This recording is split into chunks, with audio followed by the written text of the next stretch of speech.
Cette caméra s'appelle la 3D P1. Elle succède à la 3D A1 qui faisait partie de la gamme AVC Cam. La 3D P1 fait partie de la gamme P2. Donc on a utilisé le retour d'expérience de la 3D A1 pour améliorer le concept de la caméra binoculaire. Donc on a mis des optiques plus grosses, un anthrax de 58 mm, un zoom x17, un grand angle de 34 mm en équivalent photo, des capteurs tiers de pouce là où on était sur du quart de pouce pour la 3D A1. Toutes les commandes sont séparées, donc iris, zoom, point, convergence. On a ajouté sur la caméra des filtres neutres, 3 filtres neutres, un quart, un 16e, un 64. On a des automatismes, donc on a la possibilité d'avoir un iris auto et un point automatique. Voilà, ce qui n'était pas sur la 3D A1. On a un vrai viseur, un viseur à tube, le même viseur que sur nos caméras HD 2D. Donc viseur tube cathodique HD. Au niveau de l'enregistrement, on est sur du P2 et on va enregistrer en AVC intra. Donc on n'est plus sur de l'AVC HD 420 8 bits à 24 mégabits. On est sur de l'intra-image 100 mégabits, 422 10 bits. Pas de SD, non, elle va faire que des formats HD. Non, que l'AVC intra en fait. Que l'AVC intra. Ici, on a amélioré la partie qu'on appelle assistant 3D. On a la possibilité de choisir une règle. On va définir une règle.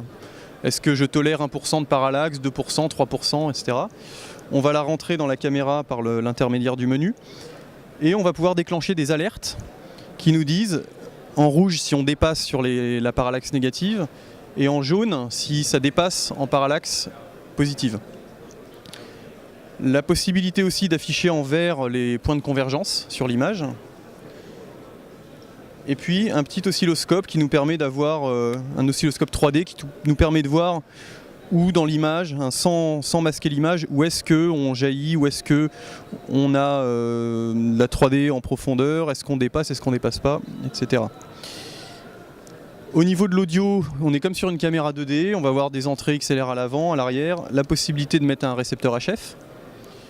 Et cette caméra a été pensée pour pouvoir faire du plateau, du multicam, du studio.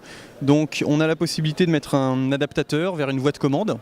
On va pouvoir envoyer le Genlock, l'alimentation, le Tolly, les signaux d'intercom, les signaux de télécommande. Et depuis donc la régie, on va pouvoir tout piloter, y compris la convergence. Et l'opérateur peut aussi alterner dans le viseur, avoir le retour vidéo dans le viseur, avec le bouton de la manette. Voilà, au niveau de la connectique encore, du Genlock, du TC-in et du HDMI 1.4 en sortie. On a aussi la possibilité d'afficher dans le viseur, dans le LCD ou sur une sortie monitoring, la vue mixte, c'est-à-dire vue gauche et droite mélangée, qui nous permet aussi d'apprécier la convergence et puis la parallaxe à tous les endroits de l'image. Ensuite, il y a des données. Alors les données sont toujours... on a une donnée sur la convergence qui est entre 0 et 100, donc on n'a pas de distance en mètres. En revanche, on a développé 3 modes. On a un mode normal qui correspond à celui de la 3D1. On va pouvoir converger à 2 mètres, à peu près 2 mètres 1. Et on a un nouveau mode qui s'appelle NIR, proche, qui va permettre à la caméra de converger à 1 mètre seulement. Donc, qui va permettre de se rapprocher encore plus des objets, à condition de ne pas avoir de lointain trop loin.